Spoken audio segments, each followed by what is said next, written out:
You're listening to Rabbi Aryeh Wolbe of Torch in Houston, Texas. This is the Everyday Judaism podcast. Welcome back, everybody. Welcome to the Everyday Judaism podcast. We are now in the middle of the laws of washing hands for a meal, part 2. We began last week, and we are on page 60 in the Kitzur Shulchan Aruch in the second volume. So page number 60, halacha, Siman number 40, halacha number 10. Mayim meluchim, with regard to water that is salty, suruchim, putrid, umarim, bitter, or achurim, or muddied waters. Im ein ru'in lishtias kelev, if they are not suitable to be drunk by a dog. Psulim lenetilas yadayim, then they are not suitable for washing netilas yadayim. Meaning they have to be good enough for you to feed your dog in order for you to be able to wash your hands with those waters. Kodem netila, halacha number 11. Before washing netilas yadayim, tzrichim lahashgiach ala yadayim sheyiyu nikiyim. One must take care to ensure that the hands are clean. Bli shum chatzitzah, without anything stuck to the hand that would constitute a interposition between the hands and the water. So if you have a ring, take the ring off. If you have anything, a band-aid, take the band-aid off. Anything that would be a interposition between the water and the hand would be an issue. Umi shetzipornei atzbiyosov gedolos, and one who has very long fingernails, sarach ledaktek lanakos, should be cautious to clean the nails, shelo yu tachtein titvitzoa, so that they not have dirt underneath them.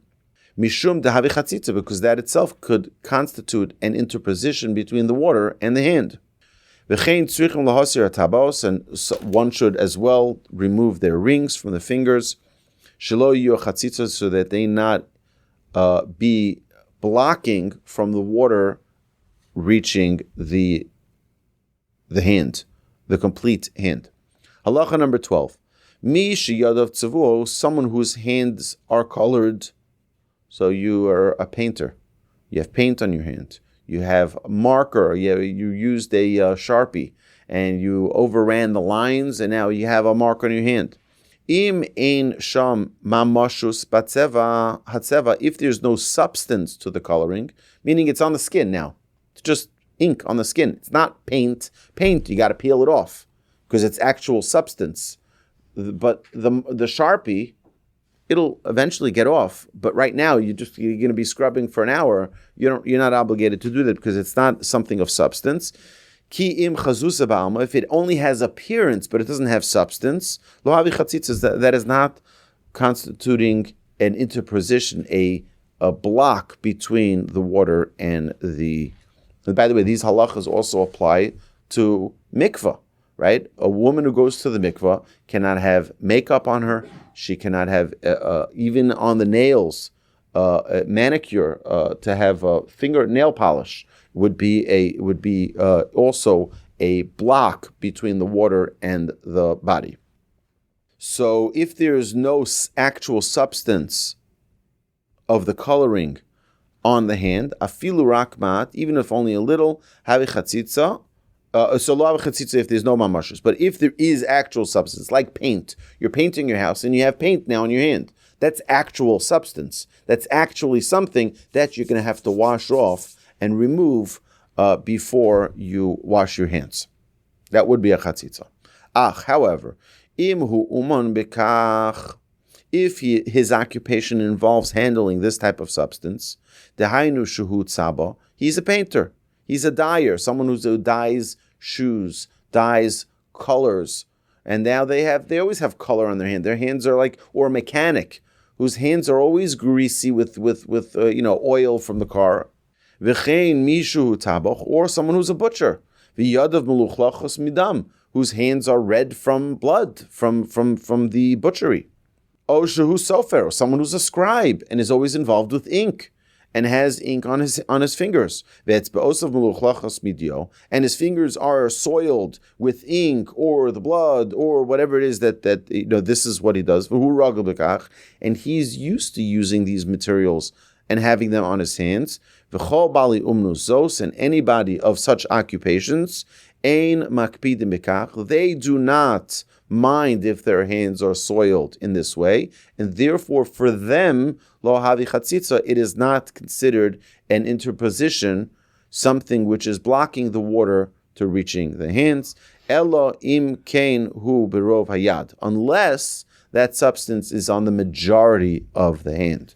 So if it's just on the fingertips, which a scribe will have their fingertips will touch, the quill and the ink, and they're constantly, and plus they're on a parchment and they're writing. They could sometimes blotch their fingers a little bit with that ink.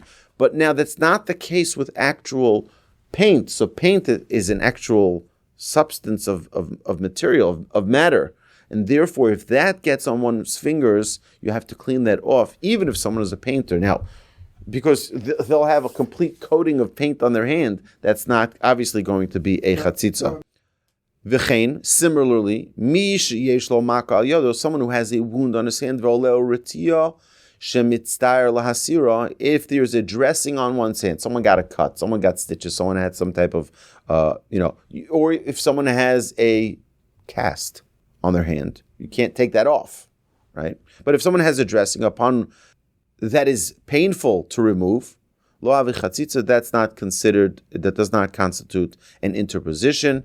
V'dinei chatzitzah b'tfilas noshim v'hu adin netilas Yadayim, that we'll see later in Siman 161 when we get there, that regarding the laws of interposition with regard to a woman's immersion, and those same halachos apply to Netilas Yadayim, as we mentioned previously. We just have like 7 or 8 more halachas in the Siman, so that we understand that when we wash our hands before we eat bread, we need to make sure that our hands are going to be clean, which is why some people wash their hands. The halacha, what you remember last week, the halacha said you have to wash your hands twice on each hand. There's some people who wash it 3 times, because the first time they're cleaning their hand, and the second 2 times they're washing their hands on their clean hands already. All right? That's just understand why people do it. But the halachic obligation is only to wash your hands twice. Halacha number 30. Hamayim tzrichim she'yavo ala yadayim. The netilas yadayim waters must come onto the hands, mikoach gavra, with human force. So I don't know if we mentioned this previously in our class. I was just someplace last week with my family, and there was absolutely no cups to be found. We were washing in a public area. There's no washing cups. So what do you have to do? And it's all electronic faucets. So the first push of your hand in front of that sensor is the koach gavra, is the human force, but not what continues to flow after. So the first force, so you put your hand in front, okay, and you do that a couple of times, and that first spray of water is considered human force, but not the rest of it. Obviously, on Shabbos, that would be prohibited anyway, but this wasn't on a Shabbos. It was just an ordinary Monday. Avol im hamayim boim me'aleihem, but if the water comes by itself, lavi netila, that is not considered a valid washing for netilas yadayim. V'chaviz sheyesh bo barza, a barrel that has a plug, v'heiseres habarza, and now one removes that plug, thus releasing the water that is in the barrel. Azai hamayim haboim bekoach harishon dehainu kiluach harishon levado. So imagine that you have this big barrel that has water. On the bottom it has a little faucet or a little. So the first drop that comes out, the first burst out, is from human force. After that, it's not human force already. And now it's just flowing. So the water that comes forth from the first force, that is the first stream of water only. Nechshav mikoach gavra, that is considered to have come from a human force. But the water that flows after this first burst of water, ein nechshavim mikoach gavra, are not considered to be human force.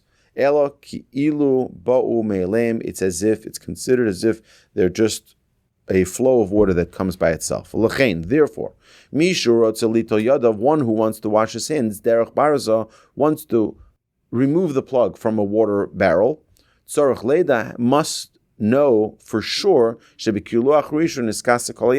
he has to be careful that the whole hand be washed with the first flush of water, with the first flow. And then he blocks the stream and opens it again, and that second can wash the hand again, and now he just did his hand twice. And anyone who cannot figure out how much is in that first flow should not wash his hands in such a way. Certainly one should not wash his hands from a basin that has a small plug, a small spout, because that would not be sufficient in its first bout to wash the whole hand. Because the stream will be so narrow and it'll be unable to cover the entire hand. Halacha number 14. It is forbidden to eat bread without washing netilas yadayim, without washing hands. Even if one wishes to wrap his hands in cloth so as not to touch the food. See, he's not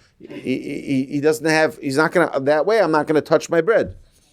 If one is traveling and he has no water, if he knows so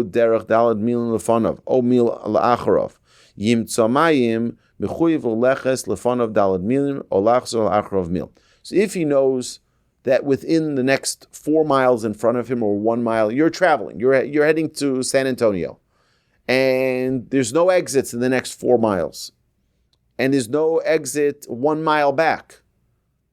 Right? No, you can't make a U-turn like that anyway. But either way, so then if there is within that amount, then you have to wait and make sure you find a way to wash. But if you do not have within this distance, aval im gam shama lo yimtzamayim, if you don't have accessible water within that distance, o shuhu im chaburu, or if you're traveling with a group and you can't get the whole group to guys, I got to go wash my hands so that I can eat. They're either not Jewish or they don't, they don't know. Or you're going to lose your crowd. You're going to lose your people due to the danger involved in traveling alone. Or anyone who has any unavoidable circumstance, that he cannot wash his hands. Such a person may wrap his hands with a cloth so as not, or wear a glove, and he can eat his bread without touching the bread, even without washing his hands.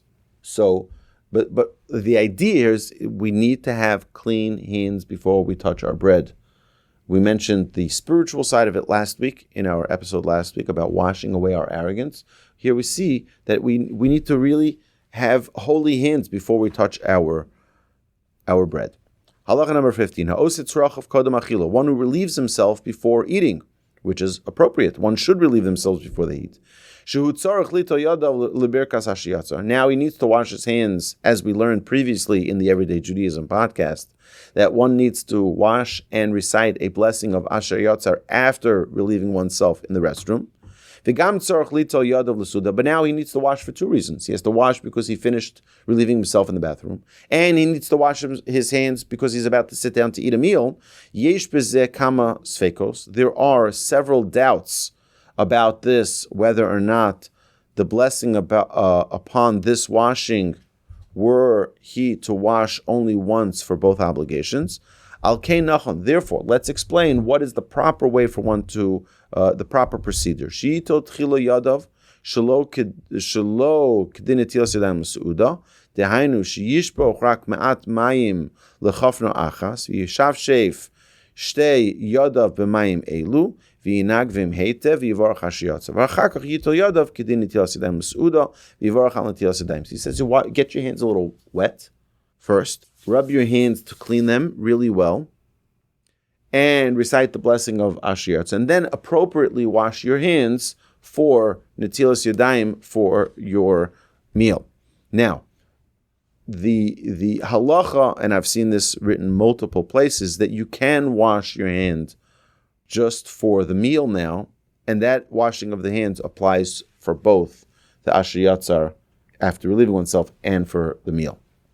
But that, again, we can address in a situation by situation scenario. Halacha number 16. Mi shebe'emtza suda, someone who during the meal naga begufa b'mekomos hamechusim. So we mentioned previously that the person who touches a covered part of their body needs to wash their hands. So what's if during the meal someone touched themselves in a place which should be covered? O shechikeich berosho, or someone scratches their head, they're here. O lahashti, o shehishtin mayim, or someone needed to use the bathroom for what we call small things, which is urination. Tzarech lito yodav pam shenis, a person needs to wash their hands a second time. Avalo yivarech aleim, but does not recite the blessing during the meal. V'chein afilu im aset tzrochav, v'notel yodav emsa seuda, ein tzarech levarech al netilas yadayim. In such a case, they do not need to recite the blessing of al netilas yadayim again when they return to their meal. One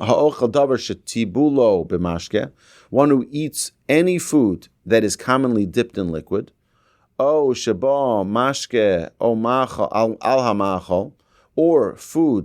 upon which liquid was poured, and it is still moist from the food that was poured onto it, it's still wet from it. Even if you're not touching these place of the food that was now made wet from this liquid, nevertheless, you need to wash your hands before eating it, but you do not need to recite the blessing of al netilas yadayim. And many are lenient about this and do not wash their hands before eating such food. But however, a God-fearing person should act stringently about washing his hands before eating. Now, we mention this in our Pesach Seder. Every year we say that, right? Because what do? Before we dip the karpas, we dip it in salt water, we wash our hands. We don't recite a blessing. Because anytime you eat a fruit or vegetable that's dipped in water, you have to wash your hands. So I'm sure there is a lot of scientific reasons what happens to these foods when they are exposed to water, when they're washed with water. It could be that they have certain. You have to make sure that that your hands are clean. Okay, halacha number 18. Just 4 more halachas in this siman. Mashkin le'inyon zeh shiva. There are 7 liquids that qualify with regard to this halacha.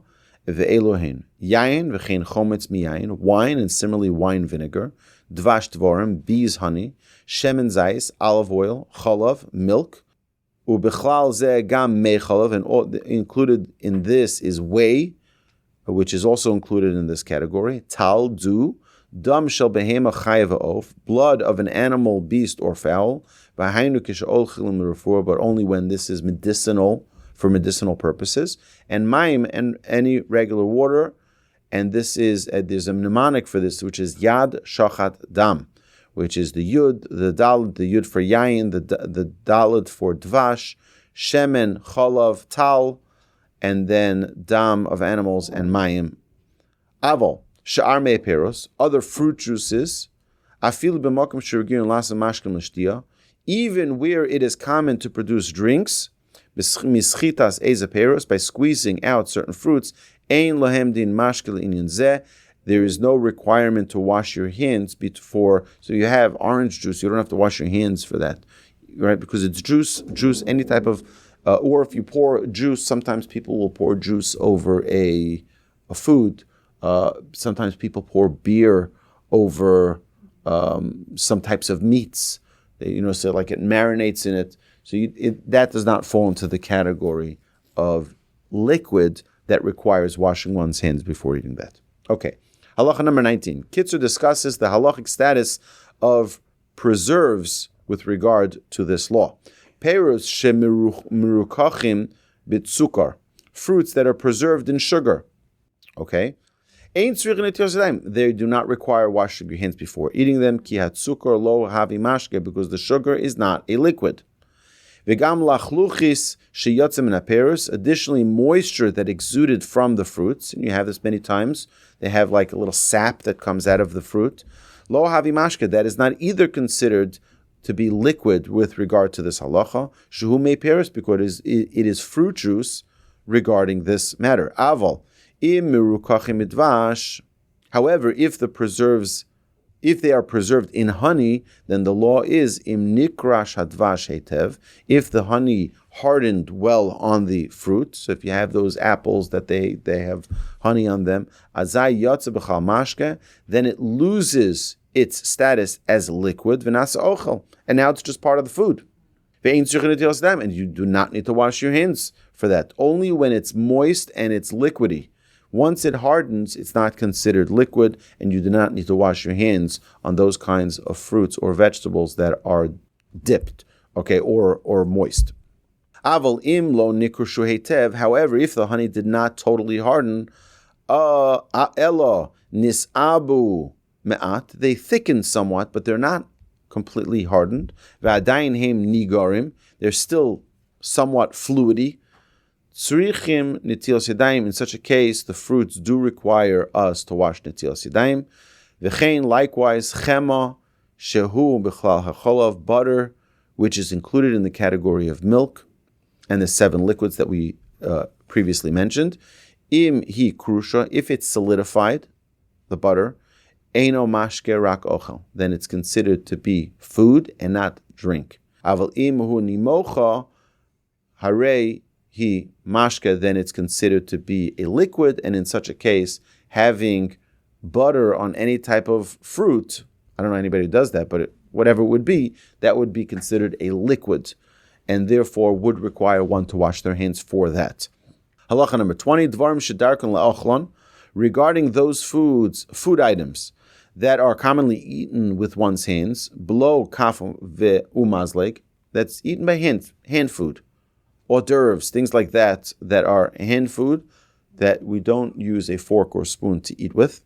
The halacha, if such a food was dipped in liquid, and specifically regarding fruits, so if you have like these little cut up fruits and vegetables that people don't, for whatever reason, use a spoon or fork, tzarech netilas yadayim, it requires washing of the hands. Aval davar, however, an item, she'ein darko lechol rak al yidei kaf, but food which is commonly eaten only with a spoon, kigon levivos v'kayotze behem, such as dumplings and the like. You don't eat that with your hand. You eat that with a spoon or a fork. V'chein peris mirukachim midvash, or fruits that were preserved in honey. B'makom she'ein darkon la'ochlon, in a place where it is uncommon to eat them directly with the hands. Rak al yidei kaf mazleg, only with a spoon or a fork. Ein tzarech natil, you do not have to wash your hands for such food, because your hand does not come into physical contact with that food. So yes, you do need to recite a blessing before eating it, but you don't need to wash your hands as if you're washing for bread, like Netilas Yadayim. And finally, the last halacha in Siman 40, halacha number 21, melach shenase mimayim, salt that was produced by the evaporation of water, havi bichlal mayim, is included in the category of liquid water, one of the 7 liquids enumerated above. Kimayim, for water, afal pishenikushu, even when frozen, lo yotze b'klal mashke, they do not cease to be classified as a liquid.